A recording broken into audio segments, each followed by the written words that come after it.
నంద్యాల జిల్లా రుద్రవరం మండల పరిధిలోని కొట్టాలలో ఎమ్మెల్యే భూమా అఖిలప్రియ పర్యటించారు. గ్రామంలోని వీధుల్లో తిరిగిన ఎమ్మెల్యే ప్రజల సమస్యలను అడిగి తెలుసుకున్నారు. ప్రజా సమస్యలు త్వరితగతిన పరిష్కరించేలా సంబంధిత అధికారులను ఆదేశించారు. అనంతరం గ్రామంలో నూతనంగా 10 లక్షల వ్యయంతో నిర్మించిన సీసీ రోడ్లను ప్రారంభించారు. కూటమి ప్రభుత్వం అధికారంలోకి వచ్చిన ఈ 2 ఏళ్లలో చేపట్టిన వివిధ అభివృద్ధి పనులను గురించి ప్రజలకు వివరించారు. టీ కొట్టాల కావచ్చు రుద్రవరం మండలమే గతంలో ఫ్యాక్షన్ కి ఇబ్బందులు పడిన మండలము.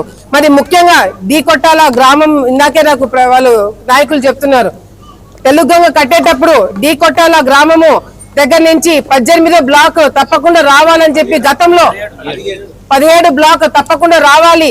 ఈ గ్రామంలో ఫ్యాక్షన్ ఎక్కువ ఉంది, రైతులుగా తయారవ్వాలి కానీ ఫ్యాక్షనిస్ట్ లో ఉండకూడదని చెప్పి గతంలో శోభా నాగిరెడ్డి గారు, భూమా నాగిరెడ్డి గారు మరి తెలుగుగంగ నుంచి 17 బ్లాక్ ఇక్కడికి తీసుకొచ్చి ఇక్కడ ఉన్న ప్రాంతంలో ఉన్న రైతులందరినీ కూడా తయారు చేసేందుకు ఈ రోజు వాళ్ళు గర్వంగా నాకు చెప్తున్నారంటే మా మీద ఇంకా బాధ్యత పెరిగిందని చెప్పి ఈ సందర్భంగా మేము నమ్ముతున్నాము.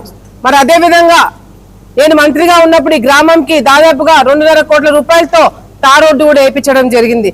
ఇట్లా చెప్పుకుంటే పోతే చేసేవి చాలా ఉన్నాయి, చేయబోయేవి కూడా చాలా ఉన్నాయని మళ్ళీ నావి పనులు గుర్తు చేయడం జరిగింది.